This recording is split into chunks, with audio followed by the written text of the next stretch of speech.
Magandang gabi po sa inyong lahat.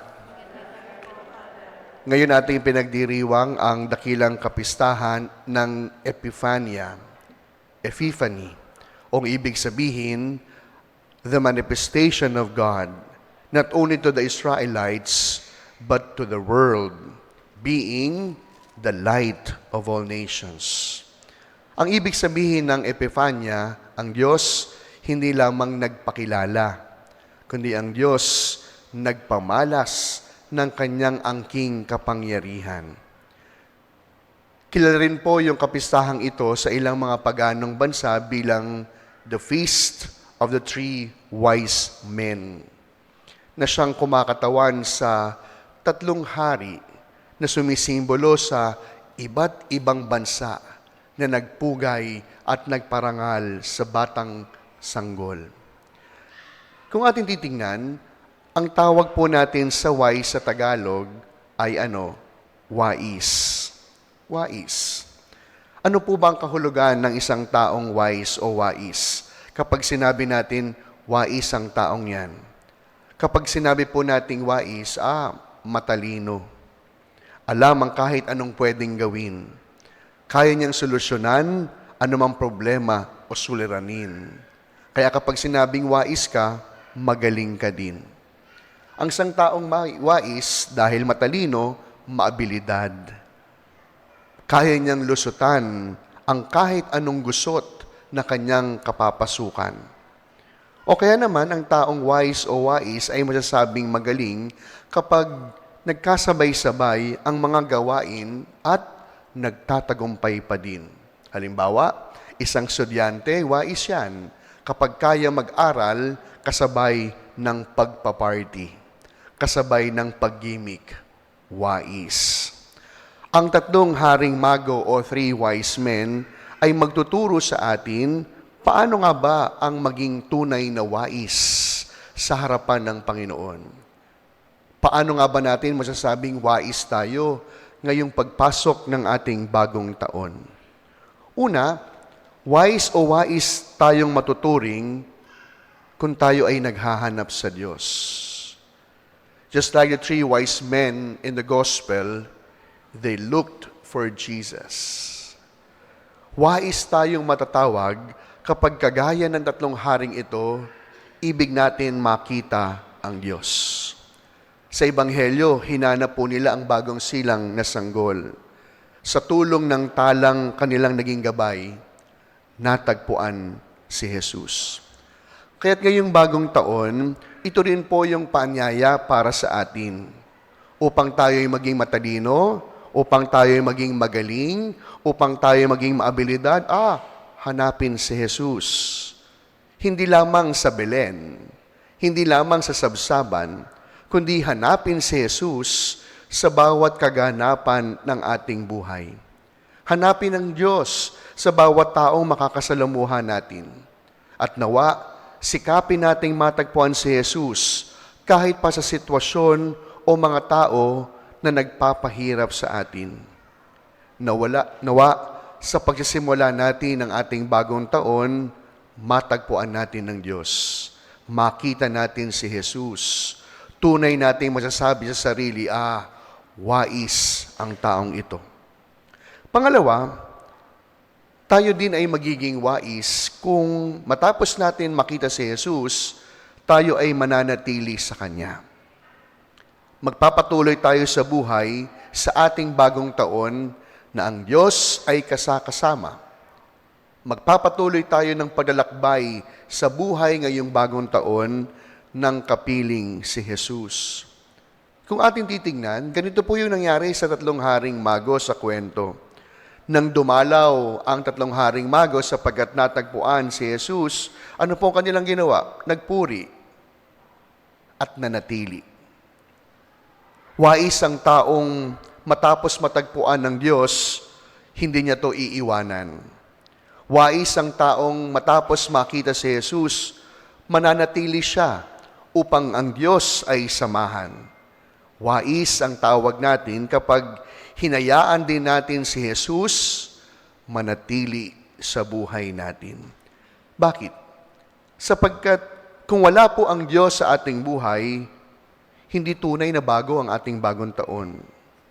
Hayaan po natin baguhin ng presensya ni Jesus, ng pagpapala ng Diyos, ang lahat-lahat sa atin. At yun po yung pangalawang paraan upang tayo ay maging wais. Ang makita si Jesus upang siya'y matagpuan.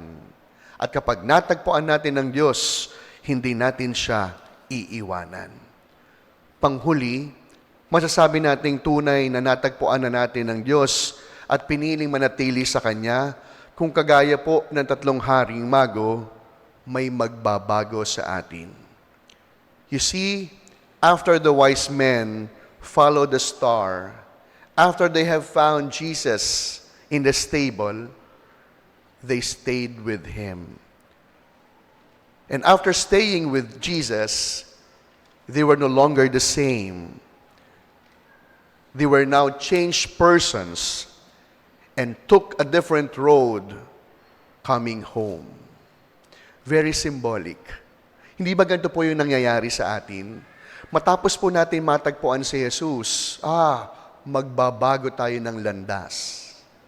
Matapos po natin matagpuan si Jesus, tayo ay babalik sa tahanan gamit ang panibagong direksyon ng buhay na ibinibigay sa atin ng Diyos. At ito po yung hamon ng ating pagdiriwang ngayong gabi. Nawa, ang bawat pakikipagtagpo natin sa Diyos ay dapat na nag-uuwi sa atin mula sa lumang pamumuhay patungo sa bagong pamumuhay kapiling ang Diyos. Sapagkat binabago tayo ng bawat pakikipagtipan natin kay Jesus. Ang dating luma, nagiging bago. Ang dating mahina, nagiging malakas. Ang dating mahirap, pinagyayaman ng pagpapala. Kaya, pakiramdaman po ninyo ang inyong mga sarili. Kahit pa pagkatapos ng misang ito, damahin, may nagbago ba? May nagbago ba sa akin? Kapag sinabi po ninyong, Father, wala pa ako doon sa kung anong inaasahan sa akin. Huwag po kayo malungkot. You are already on the road. Pero kapag sinabi niyong, Father, parang sakto lang. Wala nang dapat magbago, eto na talaga ako. Nakakatakot yan. Sapagkat itinuturo sa atin ng ating kwento, ang bawat pakikipagtagpo kay Jesus, laging umuuwi sa pagbabago.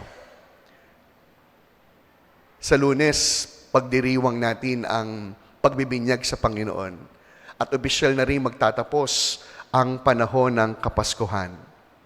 Babalik na tayo sa pangkaraniwang panahon. Mula sa masayang pagdiriwang ng Pasko, magpapatuloy tayo sa ordinaryong pagkakataon.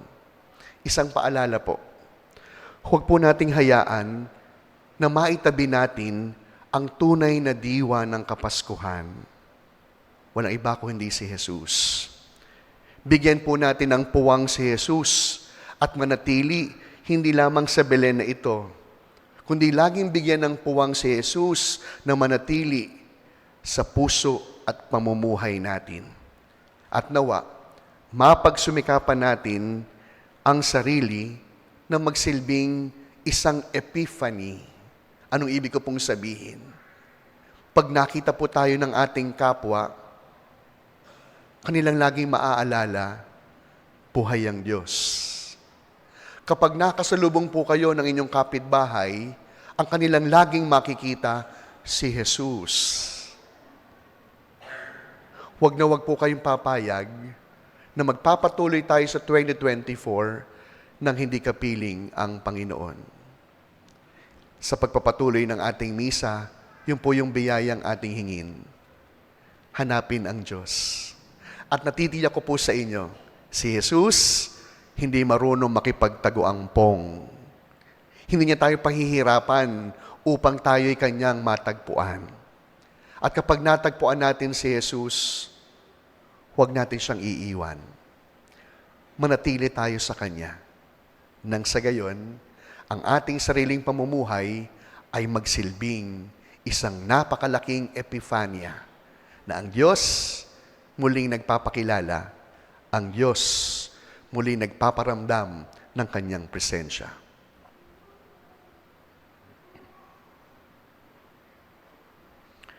Amen.